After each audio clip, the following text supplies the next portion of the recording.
कैसे दिखती है? गाय, और तभी मनुष्य जैसे दिखते हैं।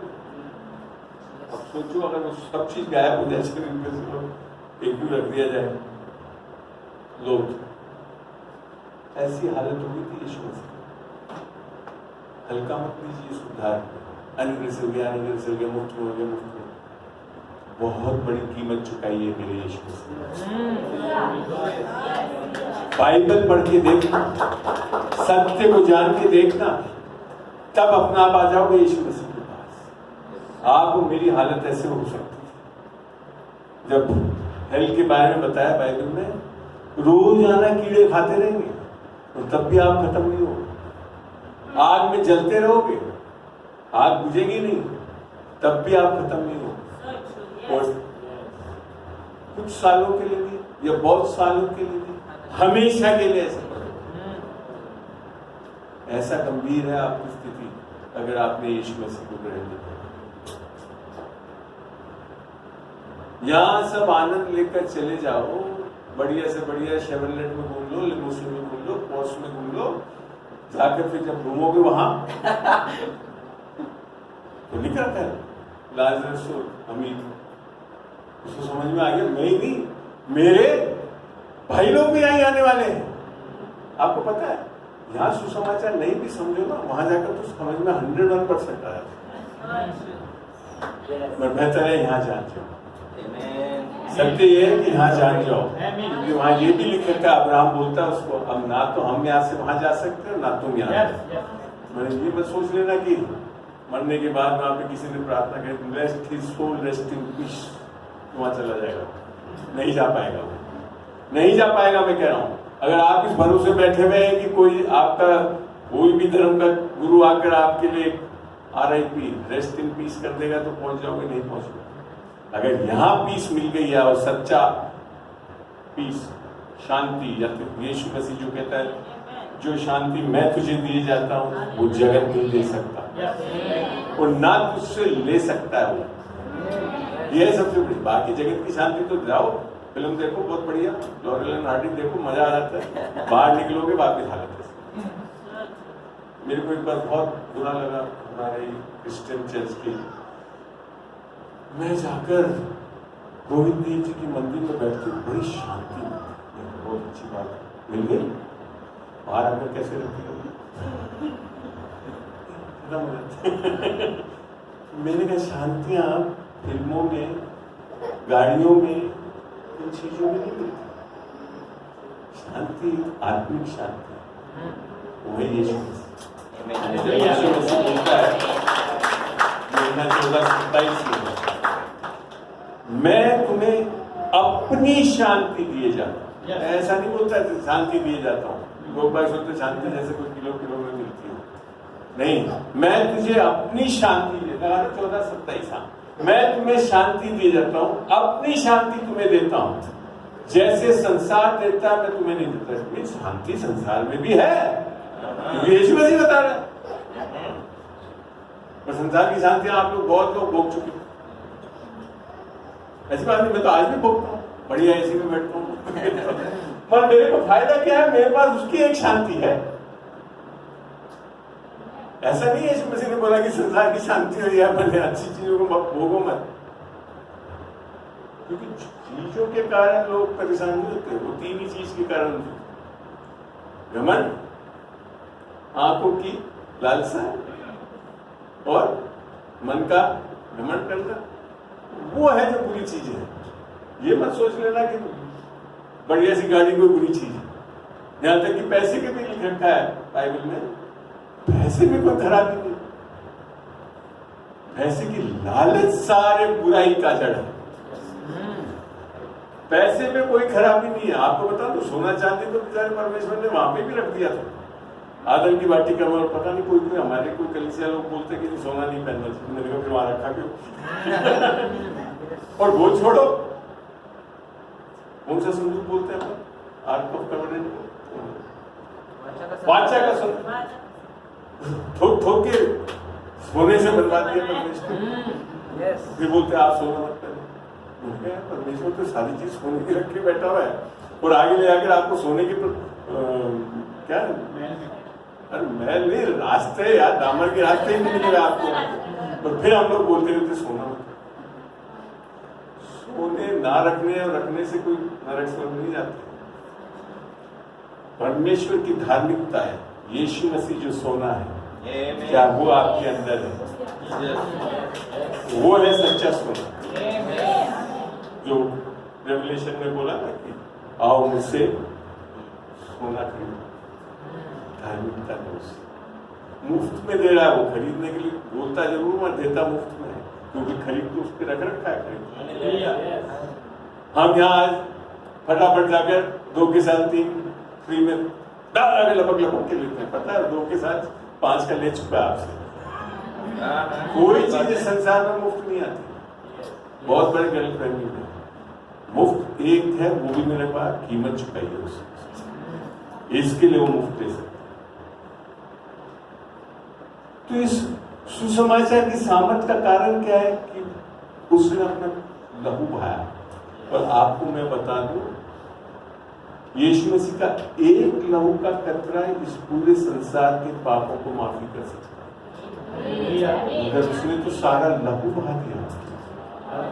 इसके लिए लिखा था, मैं आया तुमको जीवन देने और बहुतायत का जीवन देने आया। क्योंकि ये परमेश्वर हर चीज अपने आप को बहुतायत के रूप में दिया उसने। अब मैं आपको बताऊं, यीशु मसीह का कोई जरूरी नहीं है कि क्रूस पे मर जाने से माफी मिल जाती। मर जाता तो माफी मिल जाती, मगर क्रूस पे मरने का कारण यह है कि क्रूस का जो मृत्यु है वो स्वयं आप अर्थात नहीं कर सकते। ज्यादा से ज्यादा एक कील ठोक लो, बाकी तो किसी को ठोकना ही पड़ेगा। इसके लिए ऐसी मौत को चुना है ताकि कोई ये प्रूव नहीं कर सके यीशु मसीह तो यार ऐसे ही मर गया, अपना सुसाइड कर लिया। ठीक है, ये एक बहुत मुख्य कारण। और उस जमाने में इसके बारे में लिखा था, जब करते भी नहीं थे। साम्स 22 पढ़ोगे तो वहां पे है, तो वो क्रूस पे टांगने के, जबकि उस जमाने में क्रूस की ये रोमन्स के टाइम में, रोमन्स जब आए थे तब ये क्रूस पे चढ़ाना शुरू करा गया। और ये कहते हैं इसी की भविष्यवाणी, भविष्यवक्ता बाइबल इसी की भविष्यवाणी किताब है। तो परमेश्वर की मृत्यु के बारे में भी भविष्यवाणी कर दी थी कि वो क्रूस पे टांगा जाएगा। ठीक है ना, तो मरना, उसका लहू बहाने से सारे संसार के पापों की माफी मिल सकती है। और हम में भी ये लोग, बहुत लोग मानते हैं, हाँ यीशु मसीह हमारे पापों के लिए मारे, ठीक, और इससे बैठ जाते हैं, माफी हो गई, अब तो पहुंच जाएंगे। उसके बाद लिखा क्या है, वो गाड़ा गया और तीसरे दिन जी उठा। जाने का कारण मरना नहीं है, निसंदेह मरना बहुत जरूरी था, पापों की माफी मिलना बहुत जरूरी था।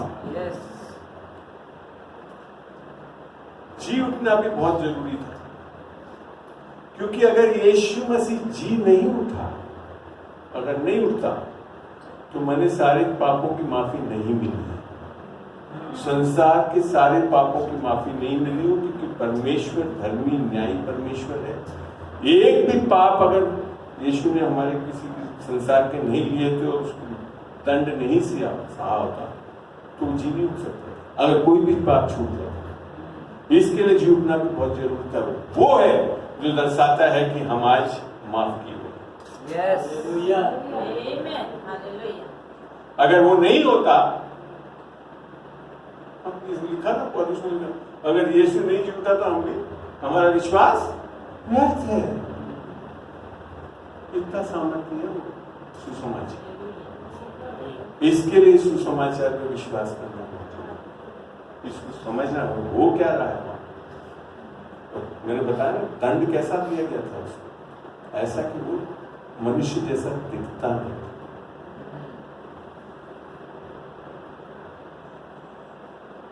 वास्तव में यीशु मसीह की जो मृत्यु है और जीवन सबसे बड़ी सामर्थ्य, क्योंकि वो ही है जो इंसान की हिस्ट्री को बदलता है। एक तो पहले आदम ने मनुष्य का इतिहास बदल दिया। इतिहास पढ़ा क्या आप लोग? पहले आदम ने पूरे मनुष्य जाति का इतिहास परमेश्वर ने कैसे बनाया था कि हम हमेशा जिए, क्या करवा दिया, हमेशा मरना पड़ेगा। मगर यीशु मसीह ने इस इतिहास को वापस पलट दिया। हालेलुया। अब हम जीवित हो। आमीन। आमीन। अच्छा लग रहा है? यस। चले आगे। यस। ये इतना जरूरी है कि कोई आपकी बाकी कोई चीजें इससे संसार में मनुष्य की स्थिति को बदल नहीं सकती। हम क्या खाली चिंतित है शरीर के लिए, प्राण के। अक्सर हम यहाँ तक डॉक्टरी व्यक्ति खाली इसी चीजों के लिए करी जाती है। इमोशंस को डील करने के लिए कश्मीर घुमाओगे तो आबो हवा बदलते, फिर वापिस वहां आया तो आबो हवा वैसी आ जाती है, क्योंकि अंदर जो प्रॉब्लम है वो तो साथ ही आ रही है ना। तो वो भी मजे मार के आ जाता है वहां जाकर जब आपके साथ घूम के आ रहा है अगर आपने यीशु मसीह को नहीं जाना। अब बात आती है कि आत्मिक बदलाव या आत्मिक चीजें आपकी जो साइंटिफिक इंस्ट्रूमेंट्स आपकी सोच से नहीं जानी जाती। आत्मिक चीजें आत्मा से जानी जाती। जब भी दूसरे ग्रंथियों में लिखा पौलुस कहता है शारीरिक मनुष्य आत्मिक बातें को नहीं समझता। और मेरे को ध्यान में जब प्रभु में आया था मेरे को चीजें समझ में नहीं आती थी, लोग बात प्रीच करते थे, मेरे को दूसरे दिन शरीर में को थोड़ी रूप से समझ। हाँ, और एक चीज मैं जानता था कि मैं बड़ा ज्ञानी था, सब कुछ पढ़ा हुआ था, डेवलपमेंटल बायोलॉजी में स्पेशलाइजेशन कर रखा था और इवोल्यूशन को तो मैं मास्टर था।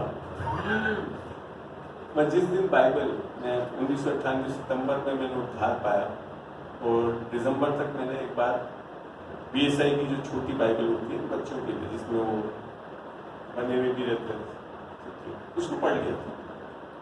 समझ में कुछ नहीं आया और उस दिन मेरे को पता पड़ गया कि ये उत्पत्ति से लेकर प्रकाशित वाक्य सही है। मैंने जो पढ़ा था इवोल्यूशन कुछ ना कुछ गलती है, क्योंकि बाइबल जो ऐसी चीज है कि बाइबल कभी भी साइंस को विज्ञान को खंडित नहीं करती। उदाहरण के तौर पर छोटी सी बात से समझा, उत्पत्ति 2:7 में लिखा था परमेश्वर ने मनुष्य को मट्टी से रचा और उसके नथनियों में जीवन का श्वास फूका और वो जीवित प्राणी बने। आज आप इस शरीर को गाड़ के देख क्या बन जाता? हाँ, साइंस को गलत करवाना। आप दूसरा बोलते हैं परमेश्वर के बारे में। परमेश्वर की जो सामर्थ्य के बारे में बात करते हैं, अगर किसी पावर को यूज करना हो, मैं रहा हूं सरकार गवर्नमेंट में वर्क करा, मैंने करोड़ों की सैंक्शन निकालता था, रुपए 2 रुपए 10 रुपए की नहीं, करोड़ों की सैंक्शन निकाली होगी। जिंदगी में करोगे तो पता नहीं, जितनी भी फॉरेस्ट डिपार्टमेंट की प्लांटेशन पे जो खर्चा था उसमें सैंक्शन निकली ना, एक भी खर्चा ये जानते हैं सरकार में निकलती है। एक चीज बताओ, ये बताएंगे मेरे को, पूरा ऑर्डर बढ़िया सा ड्राफ्ट करके आ गया, नीचे लिख रखा है शासन सचिव वन विभाग, और उसको भेज दो ऐसे बिना साइन करे, चलेगा? वो चलेगा? फाड़ के फेंक देंगे। और जैसे ही मैं उस पर साइन करता था ना तो भागता था, ट्रेजरी ऑफिसर उसको ऑनर करता था, मेरा DFO ऑनर करता था, जिस विभाग में जाता था सब उसकी पालना करते थे, वो पैसा ट्रांसफर हो जाता था, सब कुछ हो जाता। तो वास्तव में पावर बिना व्यक्ति के हो ही नहीं सकता, चलिए नहीं सकता। इसी प्रकार परमेश्वर एक सामर्थ बता रहा है, सामर्थ कभी बिना व्यक्ति के काम नहीं कर सकती। अब मैं बताता हूँ साइंटिफिक, आपको वैसे सेमिनार में बहुत गया हूं, पॉजिटिव एनर्जी होनी चाहिए सब। तो क्या है पॉजिटिव एनर्जी? नहीं, खेड़ा साहब ने पढ़ाते हैं सर। एनर्जी, अगर आप इस संसार, इस जगत, क्या बोलेंगे, यूनिवर्स को जगत ही बोलते हैं, इस जगत की एनर्जी लेवल, एनर्जी को देखें तो ना तो वो घटती है और ना बढ़ती है, मगर जरूर परिवर्तित हो सकती है। जैसे काइनेटिक से मैकेनिकल एनर्जी, पानी की एनर्जी से बिजली की एनर्जी, मगर हमेशा एनर्जी एनर्जी रहेगी और स्टेबल है। जब से जगत बना है तब से। प्रॉब्लम यह है, उसको तो साइंटिस्ट मानता है, और उसके पीछे जो व्यक्ति है परमेश्वर, उसको नहीं मानता, क्योंकि उसको दिखता नहीं है। उसको दिखता है। और वही साइंटिस्ट, एक साइंटिस्ट बोलता है E = mc², energy = mass into velocity of light, that is Einstein. और फिर वो ये भी बोलता है,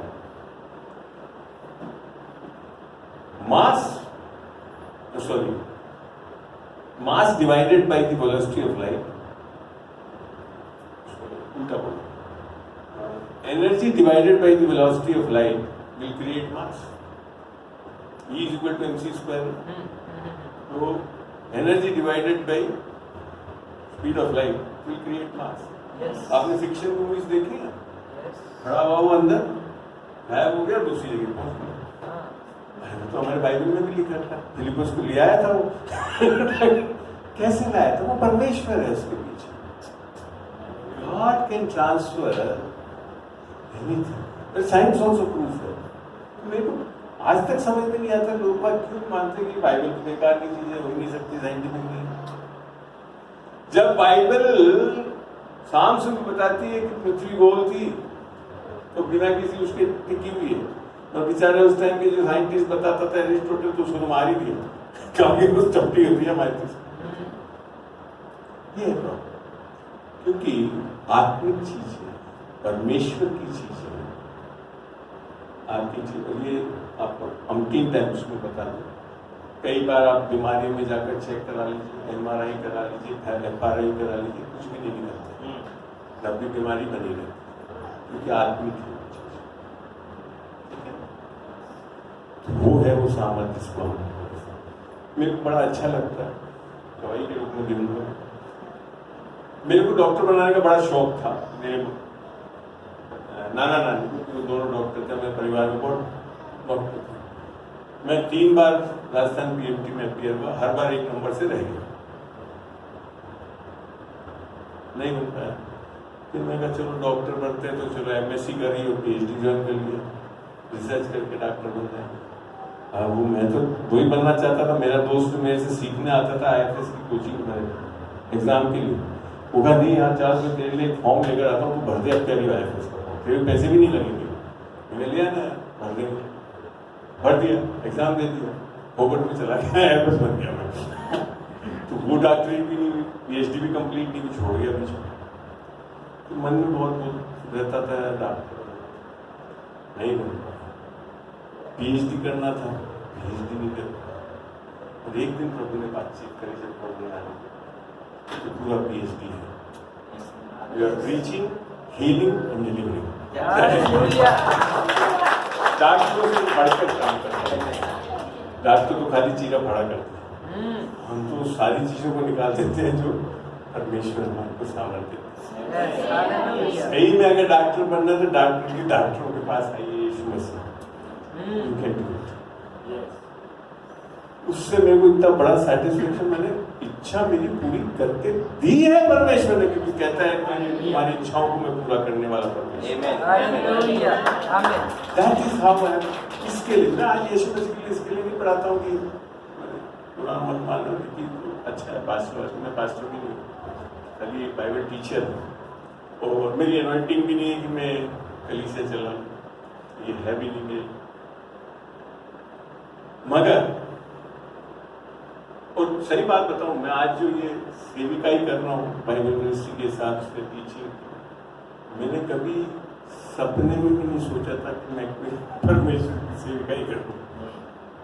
मैं आपको गवाही देता हूँ, मेरे पास बहुत हमारे रिश्तेदारी में, you know very well, Samuel Lal director India, जो वो रिश्तेदारी में थे मेरी, उनकी वाइफ, मेरी फर्स्ट वाइफ कजन से, तो वो बेचारे मेरे लिए दुआ करते थे। मैं जब बांसवाड़ा में पोस्टेड था 88 परमेश्वर में आया मैं 1998 में तो वो आते थे मेरे पास और उनकी स्थिति में जनरली इनवेरिएबली आप देखो मिनिस्ट्री करने वाले थोड़े जूझते रहते हैं। तो मैं मेरी वाइफ ने कहा तो ज्यादा पीछे मत जाना इनके तो गरीब हो जाएंगे ये मेरे को कोई ज्यादा जस्ता नहीं है ज्यादा पीछे अपने अंदर जो अच्छा बढ़िया नौकरी है सब कुछ चलाए। सपने में भी नहीं सोचा था मैं कि मेरे को प्रभु उठाकर मिनिस्ट्री करवाए। इसके लिए आज प्रभु बना, इसके लिए मैं आज जानता हूँ कि परमेश्वर कितना भला है। मैं तो चर्चों में बैठ के दिन प्रतिदिन मेरी नौकरियों में मैंने देखा है यीशु कितना सामर्थ्य, यीशु मसीह की सामर्थ्य बहुत बढ़ती है। बहुत अब लंबा नहीं लूंगा मैं। अब थोड़ा वचन में भी चल के देखते हैं और जिसको मैं बहुत विशेषकर कलीसियों में सिखाना चाहता हूँ। निस्संदेह संदेश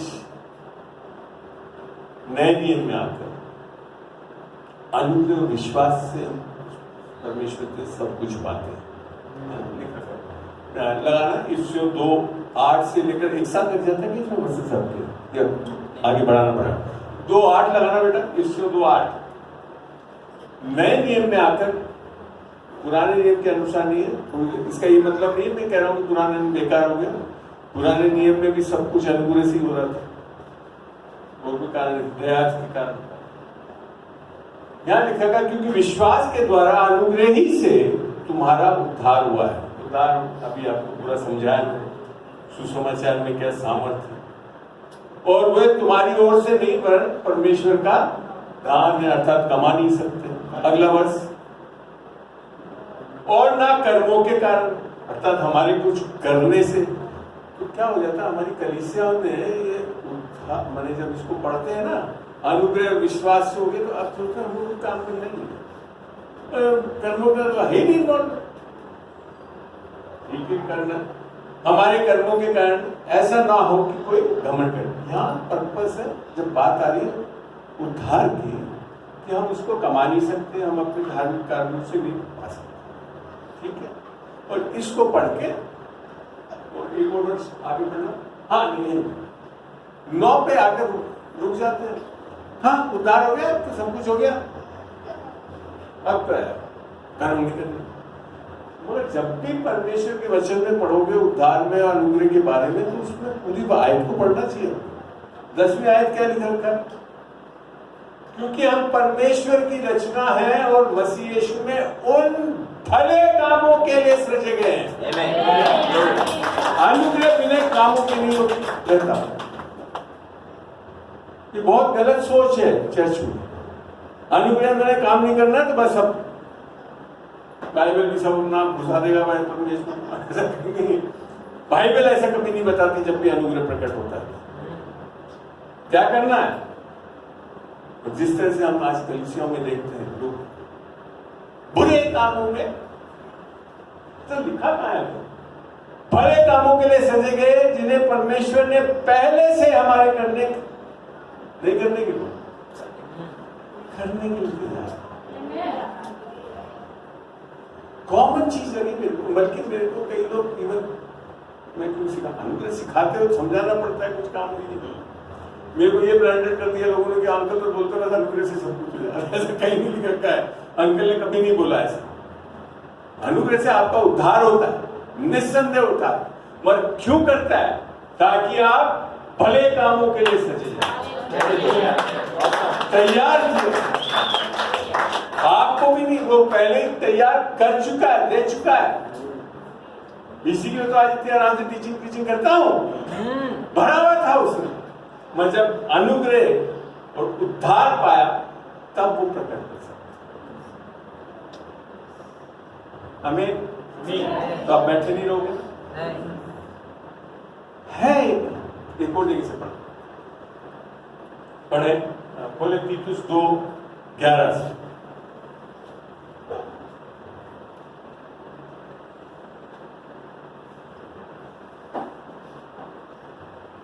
तीतुस 2:11 जी। यहाँ पे भी क्या लिखा है? क्योंकि परमेश्वर का अनुग्रह प्रकट है जो सब मनुष्यों में उद्धार लाने के सक्षम। आगे और हमें क्या करता है फिर? अनुग्रह हो गया, बैठ गए। लिखेगा अनुग्रह हमें चिताता है कि अब हम अभक्ति सांसारिक अभिलाषाओं से मन कौन कर रहे हैं? हम कर रहे हैं। मन फेर कर इस युग में, आने वाले युग में, वहां जाकर कोई जरूरत करने की जरूरत नहीं, स्वर्ग की बात नहीं कर रहा है। इस युग में संयम, धार्मिकता और भक्ति से जीवन बिताए। देखो ये इच्छा तो सारे लोगों को है, तभी तो धर्म बना लिए।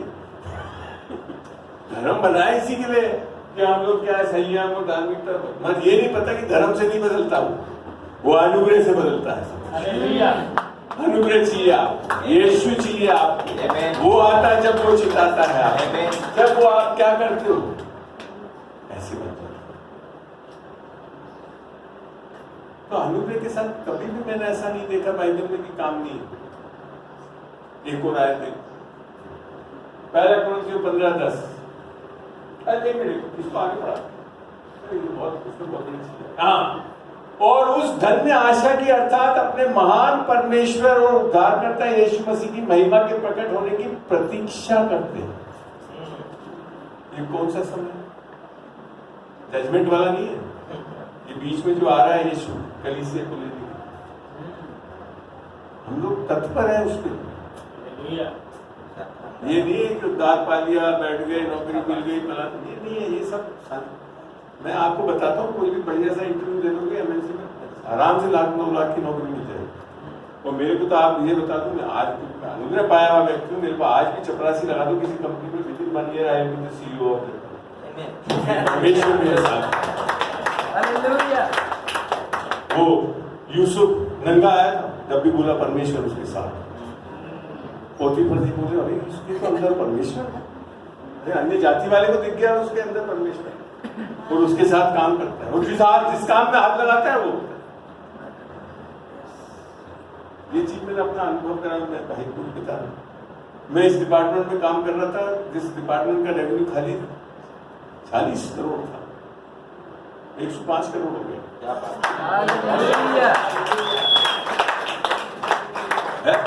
पूरी स्लाइड है, सब कुछ है, अभी उसमें नहीं जा रहा। तो यहां पे बोलता है अपने महान परमेश्वर उसके प्रतीक्षा करते रहे। आगे जिसने, अब क्यों कर रहा है वो दान, क्यों अनुग्रह दे रहा है, क्यों विश्वास का दान दे रहा है? जिसने अपने आप को हमारे लिए दे दिया, वही सुसमाचार, ठीक है ना, कि हमें, ये क्यों किया उसने, कि हमें हर प्रकार के अधर्म से छुड़ा दे। अच्छी लगती है दवाई, सिगरेट छोड़ दी, दारू नहीं छोड़ी, ऐसा नहीं है। बाइबल ऐसा नहीं बताती। सिगरेट की मैं बात बताऊं, मेरे नाना उद्धार पाए हुए नहीं थे, दोहानी थे, हिंदू थे। उस जमाने में जब वो सिगरेट पीते थे तो एक दिन के अंदर मेरी नेवी कैप्सूल करके आती थी, नेवी कट कैप्सूल करके, उसमें उससे हरे रंग की, शाम तक मेरी बढ़िया ट्रेन बन जाती थी, इतने डब्बे घूम देते। एक दिन रातों रात में छोड़ दिया, उतार कुछ नहीं पाया। खेत दारू बताते थे उस टाइम में, मैंने तो फिर उनको पीते हुए नहीं देखा, मेरे मन को छोड़ दिया। वो छोड़ो, मैं बताता हूँ, मैं ऐसा चाय का पीने वाला था कि यहाँ राजस्थान यूनिवर्सिटी में सुबह शाम तक कैंटीन में बैठ के चाय पीता रहता, 20-20, 25-25 कप। उतार नहीं पाया था, दिल्ली गया, ISBT में उतरा, प्रण ले लिया कि आज से मैं चाय नहीं पी। 1.5 महीने रहा ट्रेनिंग में, AIIMS में और GNU में, नहीं छोड़ दी। तो आप अपने इस विल पावर से बहुत चीजें कर सकते हो, ऐसी बात नहीं।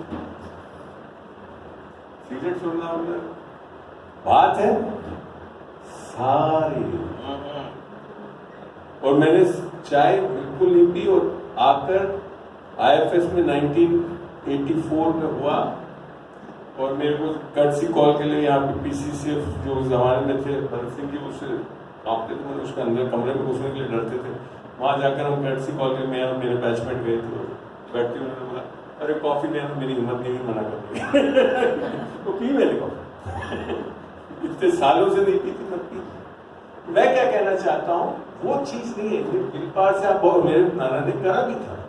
असली चीज है अधर्म से छुड़ा और शुद्ध करके। मैं शुद्ध नहीं था, लोग शुद्ध नहीं होते फिर छोड़ने से, शुद्ध करके अपने लिए ऐसी जाति बना ले जो बुरे बुरे कामों के, भले भले कामों में ठंडी भी नहीं लगता है, सरगर्म हो जाओगे। क्या उद्धार सिखा रहे हैं, क्या सैल्वेशन बता रहे हैं, चर्चों में कलीसिया में मिनिस्ट्री कर रहे हैं, भरे में धसे में पापों में चल रहे हैं, घर में ही सारी चीजें अलग रख के बैठे हुए। सरगर्म, ये हिंदी में अच्छा लगता है, इंग्लिश में भी इतना पावरफुल। सरगर्म हो जाओ। मेरे को एक चीज बताओ, मैं ऑल इंडिया सर्विस का ऑफिसर, आज जानते हो कितनी पेंशन बनती होगी, CS की कितनी बनती है, चीफ सेक्रेटरी नहीं आया तो 2.5 लाख तो तनख्वाह होती थी, सैलरी होती थी, तो मिनिमम मिलता आधी तनख्वाह तो 1 लाख से ऊपर। क्या जरूरत है आगे चिल्लाना बनाना, सही है, क्या जरूरत है मेरे क्यों मैं सरगर्म हो गया। एक और आयत पढ़ते, दूसरा कोरिन्थियों 5:14 पढ़े, बोला दूसरा कोरिन्थियों 5:14।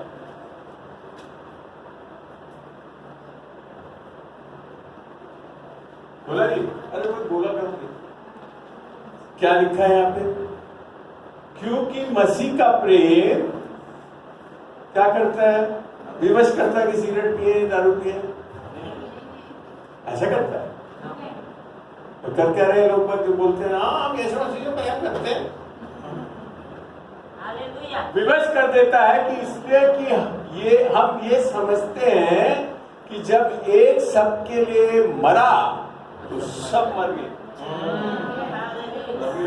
मर भी क्या गए, आगे बढ़ेंगे अगला वर्ष को। और वह इस नियमित सबके लिए मरा, अभी दिखाया मैंने क्या हालत हो गई थी, लोथ बन गया कि जो जीवित है वे आगे को अपने लिए न जिए परंतु उसके लिए जो उनके लिए मरा और फिर जिए। मेरे को समझ में नहीं आता है जो मिनिस्ट्री लोग करते हैं, जो कलीसिया चला रहे हैं और कलीसिया में ऐसे प्रॉब्लम है, वास्तव में बाइबल पढ़ते हैं या अनुग्रह हो गया। खोलिए पहला कोरिन्थियों 15:10। मेरे को दिमाग खराब हो जाता है, विशेषकर जो बोलते हैं ना मैं प्रभु में और फिर जैसे कर रहे हैं हरकत है उसको देखता हूं। ये देखिए, ये पौलुस जो अनुग्रह सिखाता है वो क्या बोलता, परंतु मैं जो कुछ भी हूं परमेश्वर के अनुग्रह से हूं। दैट मीन्स अगर आपको कुछ बनना है या वास्तव में जो कोई आपको अरे हाँ ये देखो अच्छा लगता है जब बोलता अरे अंकल के साथ बैठ के तो देखो, क्यों, क्योंकि जो कुछ भी हूं परमेश्वर के अनुग्रह से हूं। पहले नहीं था, सारी पढ़ाई कर रखी थी, सारे गोल्ड मेडल सब होने के नाते भी नहीं था, पर जब अनुग्रह में आए तो देख लो आज ये यीशु मसीह का बच्चा कैसे काम करता है। और उसका अनुग्रह जो मुझ पर हुआ वह व्यर्थ नहीं हुआ। क्या कर रखा अनुग्रह लेकर, व्यर्थ बैठे काम नहीं करेंगे, परंतु मैंने उन सब से बढ़कर आराम किया। क्या किया, परिश्रम भी किया, तो भी मैं ये मेरी ओर से नहीं हुआ परंतु परमेश्वर के अनुग्रह से। ऐसा कोई व्यक्ति अगर आज यीशु को प्रेम करता है, जानता है और फिर बैठा हुआ है, फिर मेरे से बिजनेस नहीं होगा, मेरे से फलाना नहीं होगा, हो ही नहीं सकता। तभी तो मैं बोला मैं चपरासी लगा कर देखो, निकल जाऊंगा। क्योंकि क्या है वो अनुग्रह? परेशान। मसीहत ये नहीं है कि आप 6 दिन तक लड़ते कूदते परेशान होते रहे और 7वें दिन जाकर हालेलुया कर ही नहीं पाओगे। आप वास्तव में नहीं कर पाओगे। तो ठीक है, आस पड़ोस वाला कर रहा है इसलिए करते रहो। अगर आप सचमुच में ऐसे बने हैं तो यहाँ नहीं, बाहर जाते जाते भी चिल्लाते रहो, मुझ पे अनुग्रह, सच्चा अनुग्रह। मैंने सत्य को जाना है, मैं जयवंत हूँ। जब जाकर ये आशीषों का पता पड़ता है, यीशु मसीह ने आपको ऐसा बना दिया। यू आर ए नेचुरल, मैं तो नहीं बोलूंगा, बेसिकली आत्मिक हो गया हूँ। मैं जो बोलूंगा, मैं एक साधारण मनुष्य हूँ, परंतु मेरे अंदर एक अलौकिक परमेश्वर है।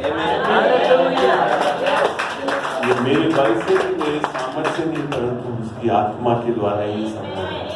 और आप अगर यीशु मसीह में हैं तो आप जिस एरिया में भी हैं, जो भी कुछ करते हैं, वहाँ उन्नति पे उन्नति। और आपको क्यों रोक देता है ऊपर कि बोल देंगे? यीशु मसीह ने बोला ना, लोमड़ियों के क्या बट होते हैं, क्या है ना? बट होते हैं। हाँ, बोलो। मनुष्य के पुत्र के लिए तो सर रखने के लिए। अर्थात यीशु मसीह तो बहुत गरीब, हम भी मसीह में आने के बाद तो बहुत गरीब रहते हैं, नहीं बोलते हैं? जरा पढ़ना 2 Corinthians 9:8 बोलना भाई। 2 Corinthians 9:8।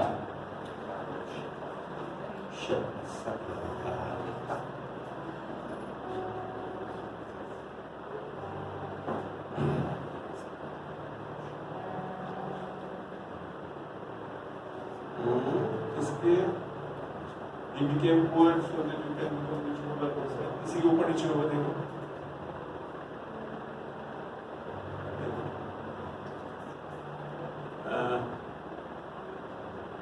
दूसरा Corinthians 8 का 9 खोलना। 2 Corinthians 8 का 9। हाँ, अब वापिस आया अनुग्रह को, अच्छा लगता है। तुम हमारे प्रभु यीशु मसीह का अनुग्रह जानते हो कि वह क्या लिख रहा है? गरीब था, धनी होकर। तो हमारे सारी कलीसिया प्रीच कर रही है यीशु मसीह तो गरीब था, और आत्मा में तो धनी नहीं था, आत्मा में तो भरा हुआ था। वो धनी की बात ही नहीं है। धनी होकर भी तुम्हारे लिए कंगाल हुआ, तुम्हारे लिए फट लिए। वो कुछ एक संदर्भ था जब बोला, उसने समय दिया कि गांव में से निकल रहा था, वहां उसको काम करने नहीं दिया, तब बोला यहाँ मेरे सर रखने के लिए भी छोड़ नहीं रहे, इसके लिए बोला। बिना आत्मा पाए बाइबल को पढ़ते रहोगे ना, तो जो सिखा रहे हैं ना लोग, जनता दुनिया, उसको मानते रहोगे और 20-20 साल तक वैसे पढ़े रहोगे।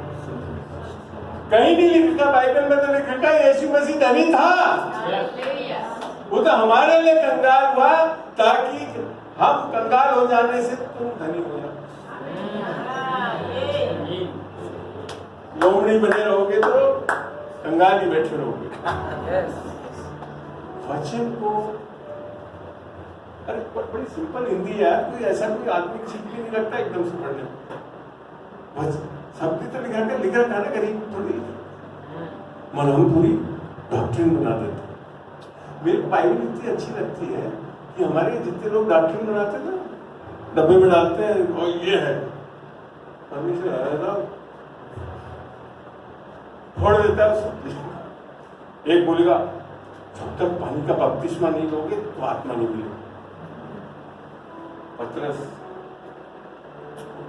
कोर्नेलियस के घर में प्रीच कर, पढ़ना चाहोगे उसको?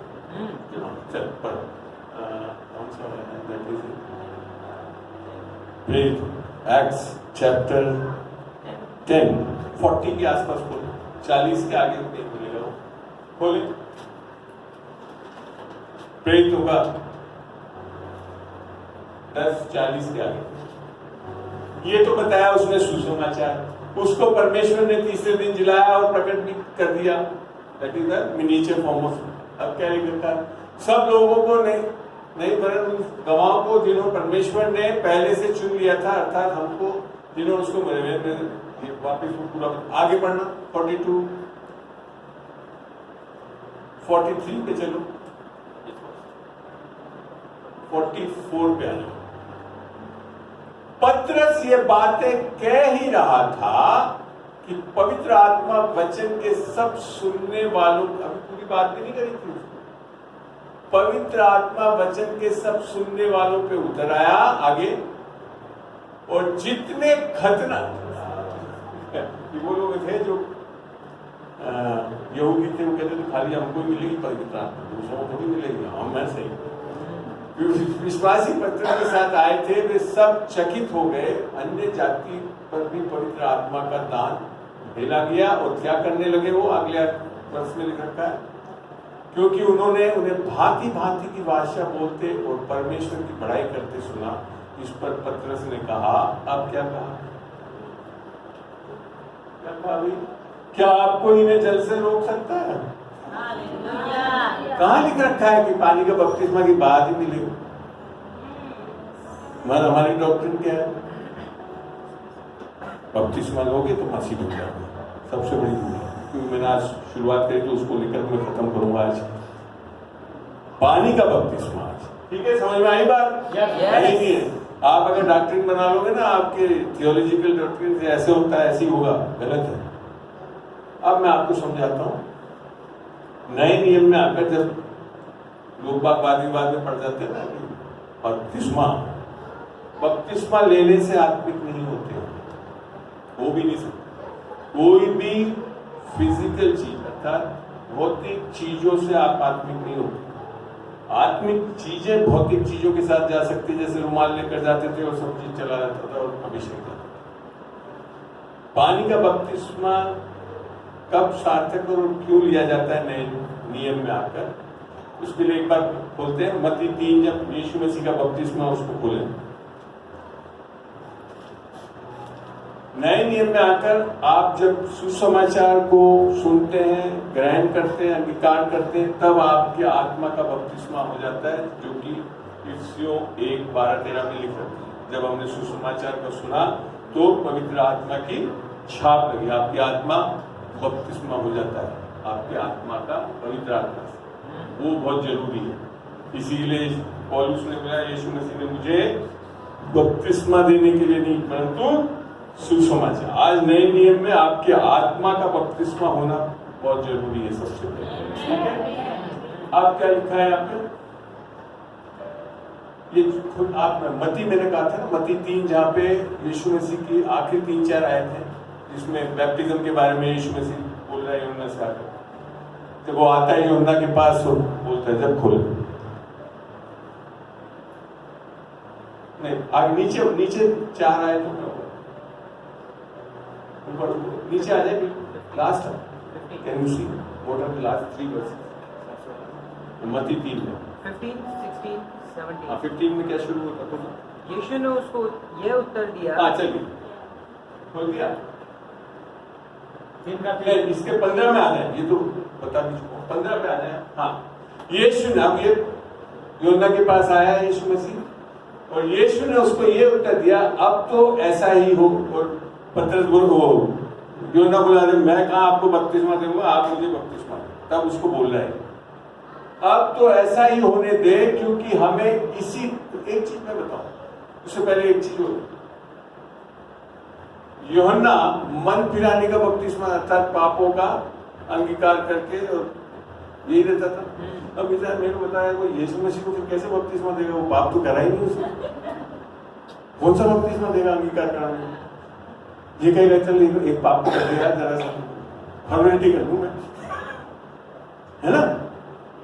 अब क्या बोल रहा है यीशु? अब तो ऐसा ही होने दे, क्योंकि हमें इसी रीति से, हमें अपने आप के लिए नहीं बोला, हमें अर्थात सबको से सब धार्मिकता को पूरा करना उचित है।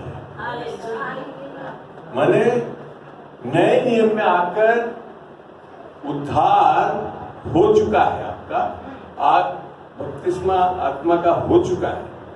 अब जो पानी का बपतिस्मा ये संकेत देता है कि हम धार्मिकता को पूरा करें, अर्थात कुछ काम करने वाले हो जाएं, अर्थात कमिट हो जाए कि जो धार्मिकता हमारे को दान दी गई है उसके अनुसार हम चलने वाले। आपकी आत्मिक चीजों को बदलने के लिए नहीं दी है, मसीह बनाने के लिए नहीं दी है। मसीह तो बन गए जिस दिन यीशु मसीह को आपने अपना उद्धार करता प्रभु ग्रहण करा और यीशु की आत्मा आपके हृदय में आकर वास कर। ठीक है, अगर इसी के लिए मैं बोला ना, तो बेचारे हमारे थियोलॉजियन को बेचारे चोर को तो जाना ही नहीं था, तो बपतिस्मा तो लिखा ही नहीं था, ऐसे जा रहा है ऊपर। क्यों जा रहा है वो? क्योंकि उसने यीशु मसीह को ग्रहण कर लिया। आपकी आत्मा को बचाता है।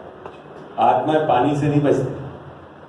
ठीक है, समझ में आई बात? वाटर बैप्टिज्म आज नए नियम में आकर इसके लिए दिया जाता है कि हम अपने आप को समर्पित कर देते हैं कि जो धार्मिकता हमें दान में मिली है उसको पूरा करने के लिए हम तैयार हैं। बाकी पापी पापों को माफ करने वाले पानी के पानी से आपके पाप माफ नहीं होते, लहू से माफ होते हैं। आमीन। हो गया concept clear? Have I committed? सत्य बताया? आजाद हुए हो आज? ऑनलाइन चर्च आजाद हुए हो या अभी तक कह रहे हो कि ये गलत पढ़ा रहा है? एक भी चीज मैंने बिना वचन के नहीं पढ़ाया आपको, मैंने अपनी सोच की वचन में आजाद होना चाहिए। तब जाकर आप एक सही मसीह के सेवक हो। मैं यहीं पर विश्राम लूंगा। सब खड़े हो जाए।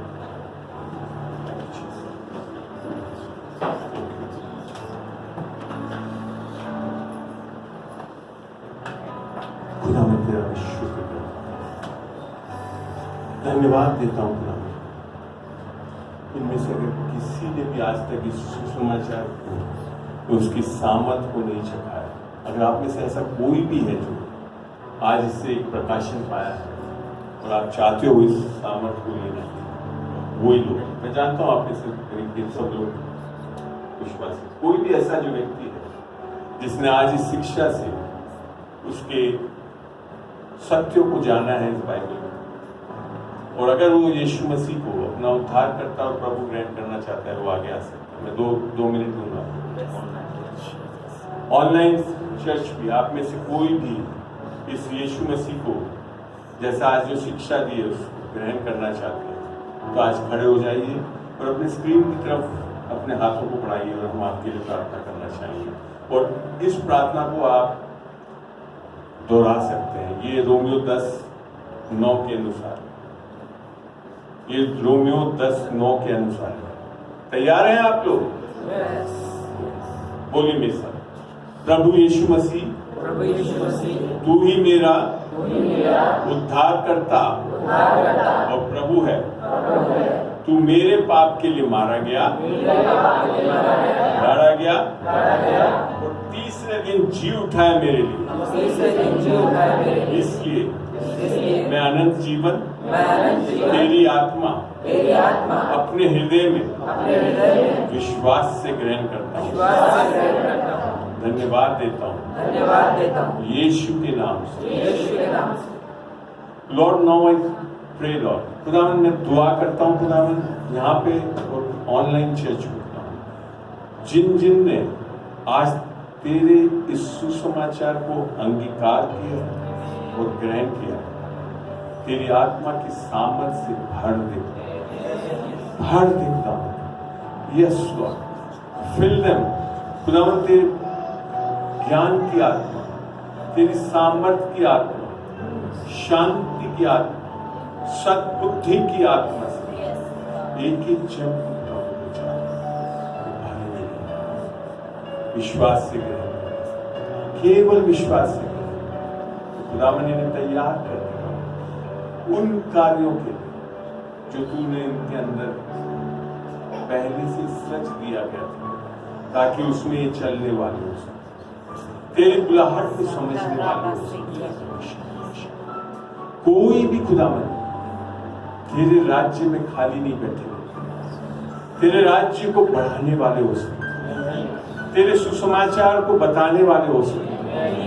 खुदावन इनको ज्ञान बुद्धि से भर, तेरी आत्मा के सामर्थ्य से चला कर, और जो भले कार्य तूने इनके लिए नियोजित किए वो अपना मन नया करके वचन से उसमें चलने वाले हो सकते। फिर पवित्र लहू से एक एक जन को ढांकता हूँ विश्वास और आशीष बोलता हूँ। They may be fruitful, multiply, subdue and have dominion. Raman ये फलवंत हो, आशीषित रहे, यीशु के नाम से मांगता हूँ। आमीन, आमीन, आमीन।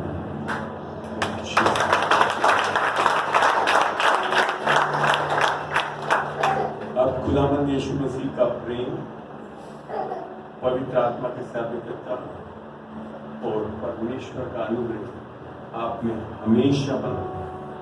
आमीन।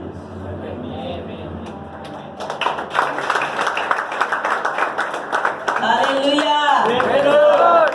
हम बहुत ही धन्यवाद देना चाहते हैं परमेश्वर की उपस्थिति के लिए, और आप सब अपनी जगह पर बैठ सकते हैं। और हम धन्यवाद देना चाहते हैं मिस्टर अंकल जी का, मिस्टर अंकल जी का, मिस्टर चार्ल्स रत्न स्वामी जी का, हम कहते हैं अंकल। बहुत ही धन्यवाद।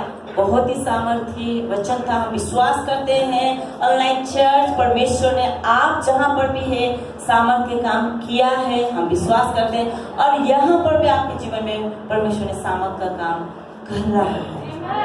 हालेलुया। इस वचन को लेकर जाइए, भूलिए नहीं, और घर में जाकर इस्तेमाल करें, निरंतर मनन करें। मुझे विश्वास है आप लोग ने लिखा होगा, नहीं तो ऑनलाइन है, आप जाकर वचन ले लें और मनन करें।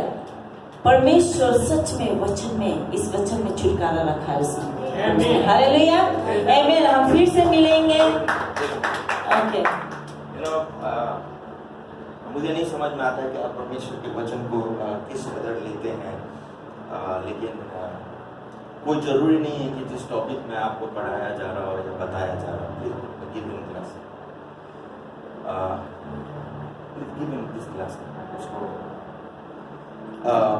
किस टॉपिक में पढ़ाया जा रहा है या किस विषय में बताया जा रहा है, कोई जरूरी नहीं है कि पवित्र आत्मा उसी स्थान पर काम करे। अंकल जब बहुत सारे वचन का व्याख्यान कर रहे हैं, actually you must understand Holi spirit is personality, वो एक व्यक्तित्व है, वो चीज़ नहीं है, वो मीठा या नमकीन या खट्टा चीज़ नहीं है, वो एक व्यक्तित्व है। और जब पवित्र आत्मा व्यक्तित्व में किसी जगह पर आता है तो आप जानते हैं कि वो व्यक्तित्व आ गया है। कैसे जानते हैं?